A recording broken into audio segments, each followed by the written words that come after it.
نمرود بادشاہ کا قصہ جس نے زمین پر ظلم کر کے رکھا تھا، جس کو ناش کرنے کے لیے اللہ تعالیٰ نے حضرت ابراہیم علیہ السلام کو پیدا کیا۔ نحمد و نصلی علی رسول الکریم وعلی آلہ وصحبہ اجمعین، اما بعد، اعوذ باللہ السمیع العلیم من الشیطان الرجیم، بسم اللہ الرحمن الرحیم۔ الم تر الی الذی حاج ابراہیم فی ربہ ان آتاہ اللہ الملک۔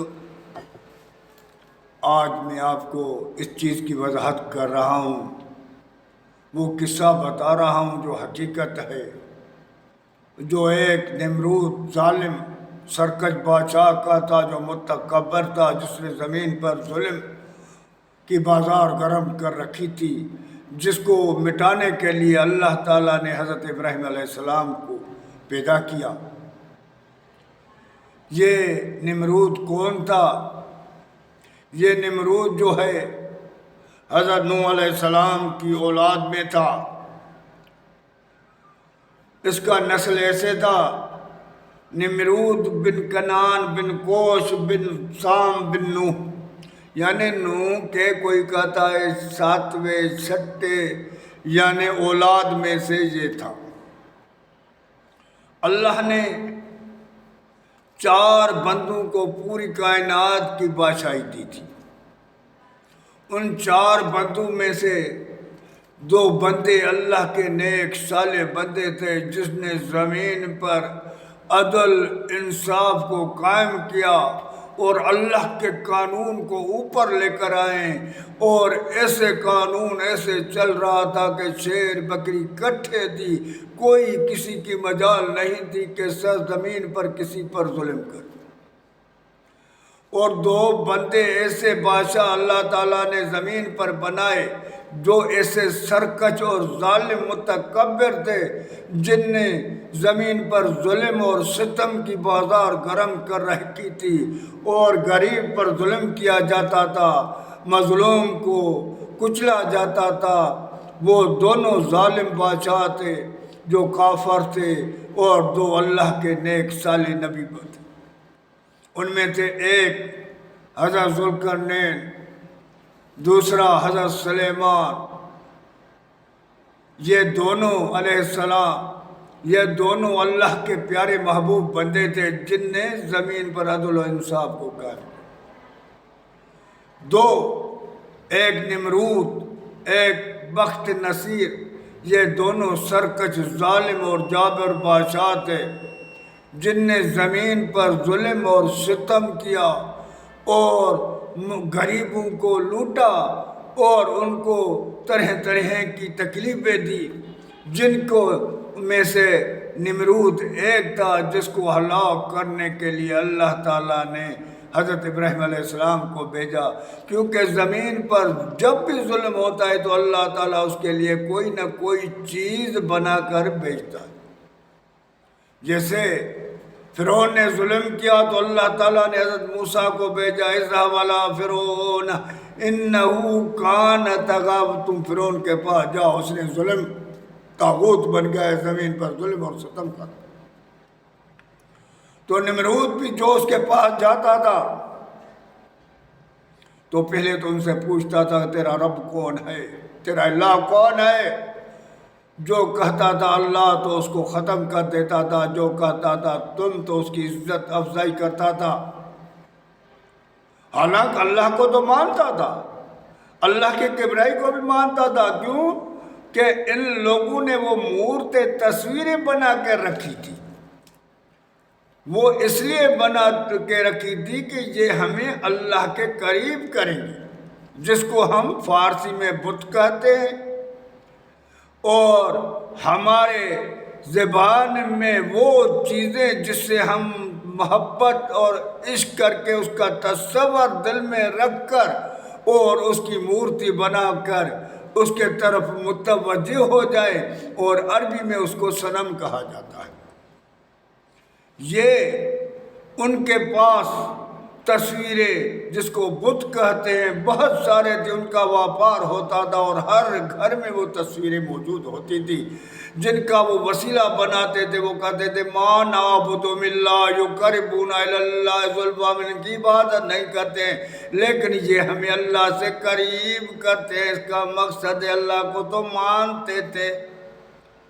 دوسرے میں ہؤلاء شفعاؤنا عند اللہ، یہ ہمارے اللہ کے طرف سفارش کرتے ہیں، یعنی وہ اللہ کو مانتے تھے لیکن وہ ہمارے اپنے لیے سفارشی بنا کے رکھے تھے۔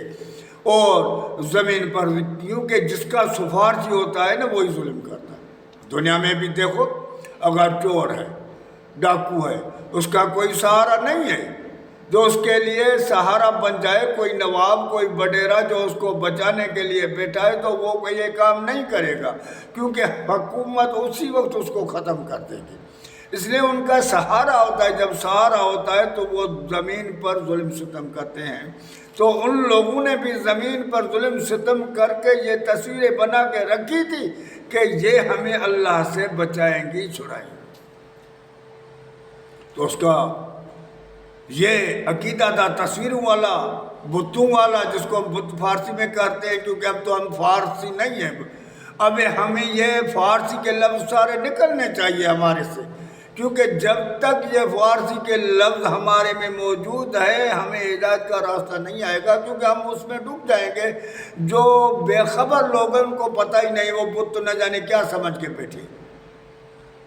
تو یہ چیزیں ہم سے اب نکلنی چاہیے، ایسے عالم پیدا ہونا چاہیے جو ان چیزوں کو نکال کر اپنی اپنی زبان میں ہر چیز کو صاف کر کے دین لوگوں تک پہنچائے، تو اللہ کے رضا کے لیے تبھی ہم کامیاب ہوں گے۔ اگر یہ کام نہیں کریں گے تو محشر کے دن اپنے رب کو کیا جواب دیں گے کہ ہم لوگوں کو الجھا رکھا تھا، ان کے ذہن کو ہم نے مفلوج کر دیا تھا، وہ ایسے الجھ گئے کہ ان کو کوئی چیز سمجھ میں ہی نہیں آ رہی تھی۔ تو عالموں کے اوپر فرض ہے کہ اس دین کو کھول کھول کے لوگوں تک پہنچائے، اور ان کو لا الہ کا مقصد بھی یہی ہے کہ جو اللہ ہیں ان کو ہٹا کے دفاع کر کے اللہ کے لیے دین کو خالص کرے، تو ہم کلمہ لوگوں تک پہنچائے اور اللہ تک تو ان کا ہر چیز کھول کے سمجھائے کہ لوگوں کو سمجھ میں آ جائے۔ تو اس نے ظلم اور جبر کی بازار گرم کر رکھی تھی، کیونکہ ان کے سفارشی تھی، وہ اتنا ظالم سرکش تھا، اس کے پاس ہر چیز تھی، وہ خود کو الہ اور رب منواتا تھا، جو لوگ نہیں کرتے کہتے تھے ان کو قتل کر دیتا تھا۔ اس کے بعد اس کے پاس بڑے جادوگر اور بڑے سرکش نجومی ہوتے تھے، وہ پل پل کی خبر دیتے تھے۔ ایک دن اس کے پاس نجومی آئے اور ان نجومی نے آ کر بتایا کہ اس شہر میں تیرے فلانے سال فلانے مہینے میں ایک بچہ پیدا ہوگا جو تیرے اس دین کو برباد کرے گا، کیونکہ وہ ان کا دین تھا، ایک طریقہ تھا، ایک مذہب تھا۔ تو نجومی نے کہا ایسا بچہ پیدا ہوگا جو اپنا دین نافذ کرے گا اور تیرے دین کو ناش کر دے گا۔ جب نمرود نے یہ سنا، جب وہ مہینہ آیا تو اس نے کہا سارے شہر کے بندوں کو، لوگوں کو باہر نکالو اور عورتوں کو یہاں قید کر۔ جو حمل سے نہیں تھی تو اس کو چھوڑا جاتا تھا، جو حمل سے تھی اس کو بند کیا جاتا تھا، اور جب اس کو بچہ پیدا ہوتا تھا، اگر بیٹا ہوتا تھا تو قتل کیا جاتا تھا، بیٹی ہوتی تھی تو چھوڑ دیا جاتا تھا۔ لیکن حضرت ابراہیم علیہ السلام کی امی کا حمل اللہ نے ایسے چھپا دیا کہ وہ نظر ہی نہیں آیا کہ وہ بھی حمل سے، کیونکہ اللہ کو ایک کام کرنا تھا۔ دوسرا تو اس کا باپ جو آزر تھا وہ بادشاہ کا خاص مشیر اور وزیر تھا، اس کا صلاح کار تھا، ہر مشورہ اس سے لیتا تھا، ہر وقت وہ ساتھ رہتا تھا، تو اس میں شک بھی نہیں تھا۔ تو اللہ تعالیٰ نے اس کی بیوی کا عمل بھی چھپا دیا۔ اب جب وہ وقت قریب آ گیا تو حضرت ابراہیم علیہ السلام کی اماں پہاڑ میں چلی گئی اور وہاں ڈلیوری ہوئی اور بچہ پیدا ہوا حضرت ابراہیم علیہ السلام، جس کو وہاں ہی پہاڑ میں غار میں رکھ دیا، اور اللہ تعالیٰ نے اس کی خوراک کا بندوبست کر لیا۔ جب بھی حضرت ابراہیم علیہ السلام کی اماں جاتی تھی تو دیکھتی تھی کہ وہ اپنا انگوٹھا منہ میں رکھا ہوا ہے، اور اللہ تعالیٰ اس کے وسیلے سے اس کو خوراک دیتا۔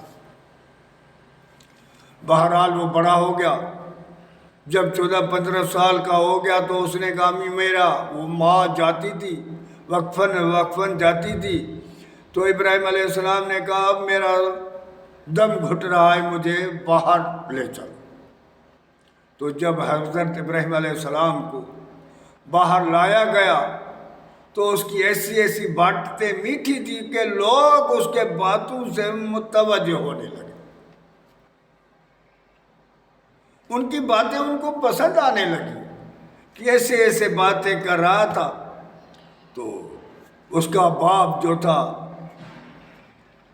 وہ بھی، تو اللہ تعالیٰ نے جب اس کو وہ ہوش دیا تو یہ باہر گیا، تو لوگ جو ہے ستاروں کے آگے جھکے ہوئے، اس نے کہا یہ کیا؟ اس نے کہا یہ ہمارا رب ہے۔ تو وہ اس نے کہا کہ جب وہ غائب ہو گئے، اس نے کہا اب یہ کہاں گئے؟ اس نے کہا اب یہ چلے گئے۔ اس نے کہا یہ رب تو ہو ہی نہیں سکتا ہے جو چلا جائے۔ پھر ابراہیم علیہ السلام آگے چلا تو سورج کی عبادت ہو رہی ہے، تو ابراہیم علیہ السلام نے کہا کہ یہ کیا ہے؟ انہوں نے کہا کہ چاند کی ہو رہی ہے، یہ کیا؟ انہوں نے کہا یہ رب ہے۔ پھر وہ چاند جب غائب ہو گیا تو اس نے کہا یہ تو رب ہو ہی نہیں سکتا ہے، غائب ہو گیا، اب کس کے پاس جائیں گے؟ پھر وہ سورج کے پاس گئے، انہوں نے کہا یہ رب ہے۔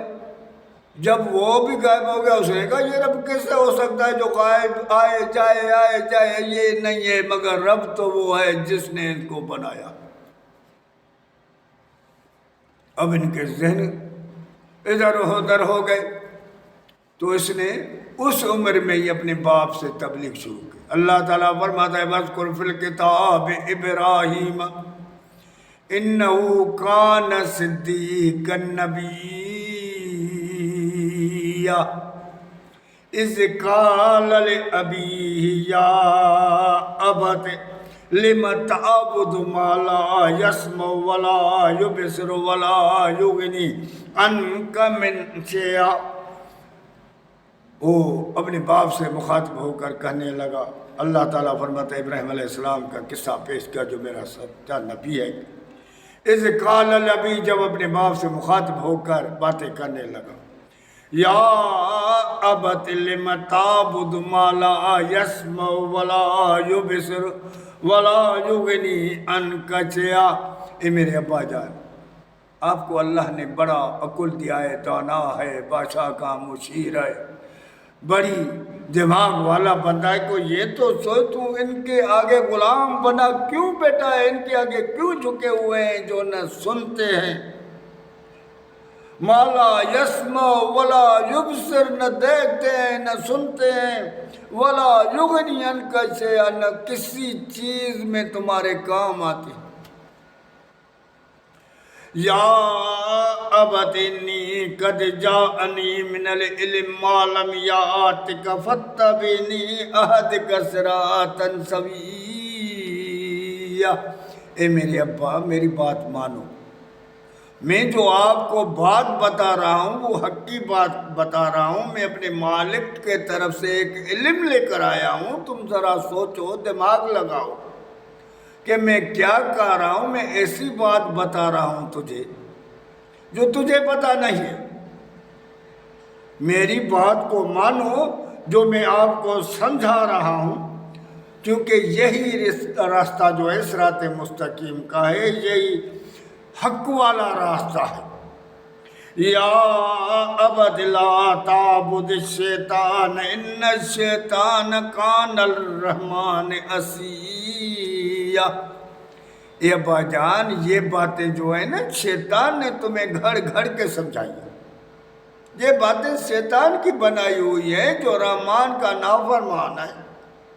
تو ان کی باتوں میں نہیں آ، میں تجھے ایک علم لے کر دے رہا ہوں، اس کی تابع داری کر، وہی سیدھا راستہ ہے، شیطان والا سیدھا راستہ نہیں ہے۔ یا ابت انی اخاف ان یمسک عذاب من الرحمن فتکون للشیطان ولیا۔ و ابا جان، میں انی اخاف، میں ڈر رہا ہوں، ان یمسک عذاب من الرحمن، کہ اللہ کی طرف سے تیرے اوپر عذاب نہ آ جائے۔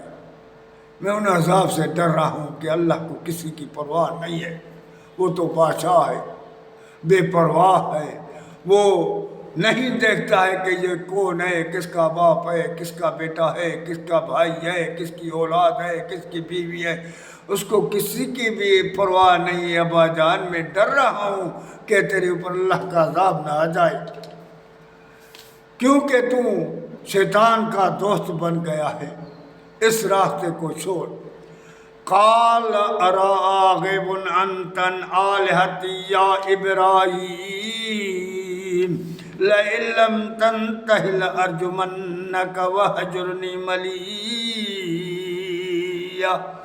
وہ بہنے لگا، ابراہیم تمہیں کیا ہو گیا ہے؟ تم ہمارے الہوں کی بےعزتی کر رہے ہو، ہمارے الہوں کے خلاف بول رہے ہو، باز آ جاؤ، نہیں تو میں تجھے پتھروں سے ماروں گا، تجھے قتل کریں گے، ہم تجھے سزائیں دیں گے، آئندہ ایسی بات زبان سے نہیں نکالنا، نہیں تو تیرے لیے اچھائی نہیں ہوگی۔ میں تجھے یہ سمجھا رہا ہوں، نصیحت کر رہا ہوں۔ ابراہیم علیہ السلام یہ سن کر کیا کہنے لگے؟ قال سلام علیک ساستغفر لک ربی انہ کان بی حفیظ۔ اے ابا جان، میں نے آپ کو اللہ کا پیغام پہنچایا، اللہ کی بات بتا دی، تیرے اوپر خیر ہو، اب میں جا رہا ہوں، تو نہیں مان رہا ہے، میں جا رہا ہوں، لیکن پھر بھی میں تیرے لیے اپنے رب سے مغفرت کی دعا مانگوں گا، تیرے لیے ہدایت کا راستہ مانگوں گا۔ تو جب یہ ابراہیم علیہ السلام کی یہ باتیں رکی نہیں، اب یہ باہر نکلنے لگی، کیونکہ ابراہیم علیہ السلام کی زبان میں جو چیری تھی بہت اچھا تھا، لوگ پسند کرتے تھے، اس کو چاہتے تھے، لیکن اس کی بات جو تھی وہ بڑی وزن والی تھی، جس کے وجہ سے لوگ دشمن ہو رہے تھے۔ جو وہ کہہ رہا تھا، کیونکہ ایک طاقت کا انکار کر کے اللہ کی طاقت کے طرف بلا رہا تھا، اور سارے جو بندے تھے ان طاقت کے غلام، اس نمرود کے غلام تھے، اس کو اپنا الہ بھی مانا تھا، اس کو اپنا رب بھی مانا تھا اللہ کے سوا۔ اور ابراہیم علیہ السلام لوگوں کو نمرود کے الوہیت اور ربوبیت سے نکال کر اللہ کے طرف یہ کہتا تھا کہ یہ صفات صرف اللہ کی ہے، اللہ کے سوا اگر کسی میں بھی یہ صفات ڈالو گے تو تم مشرک ہو جاؤ گے، تمہاری جائے جہنم ہو جائے گی، تجھے اللہ کے عذاب سے کوئی بچانے والا کائنات میں ہے ہی نہیں۔ اسی لیے میں تمہیں سمجھانے آیا ہوں کہ اپنے رب کے طرف آ جاؤ اور اپنے رب کی بات مانو، اپنے رب کا حکم مانو اور اپنے رب کی عبادت کرو، شیطان کے باتوں میں نہیں آؤ، کیونکہ اللہ نے کھول کھول کے کہا ہے کہ اِنَّهُ لَكُمْ عَدُوٌّ مُّبِينٌ، یہ تمہارا کھلے میں کھلا دشمن ہے۔ جب اس نے تیرے باپ دادا کو نہیں چھوڑا، آدم علیہ السلام کو نہیں چھوڑا، اور یہ وعدہ کر کے آیا ہے کہ فَبِعِزَّتِكَ لَأُغْوِيَنَّهُمْ أَجْمَعِينَ، تیری عزت کی قسم کھا کر کہتا ہوں، جن کے لیے تو نے مجھے جنت سے نکالا، میں ان کی پوری اولاد کو برباد کر دوں گا اور پوری اولاد کو ختم کر دوں گا۔ جو تمہارے لیے یہ سوچ کر نکلا ہے تو اس کے لیے ہم سوچیں میرے بھائی جان۔ اس کی دوسری قسط انشاءاللہ میں پرسوں پیش کروں گا، اور وضاحت سے ان کی مکمل قسطیں بتاؤں گا کہ نمرود اور ابراہیم علیہ السلام کا جو آپس میں باتیں چلتی ہیں، جو یہ باتیں کب چلی اور کیوں چلی، اور ابراہیم علیہ السلام نے کا قصور کیا تھا کہ اس کو آگ میں ڈال دیا گیا، اور اس نے کیا پیغام دیا جس کی وجہ سے پہلے تو سارے لوگ چاہتے تھے، پسند کرتے تھے، اس کی زبان میں مٹھاس رکھا تھا اللہ تعالیٰ نے، پھر اس کا سارے کے سارے دشمن کیوں ہو گئے، بچے عورتیں مرد سارے کے سارے کیوں دشمن ہو گئے۔ میں یہ بات واضح کر کے کھول کے انشاءاللہ دوسری قسط میں آپ کو سمجھا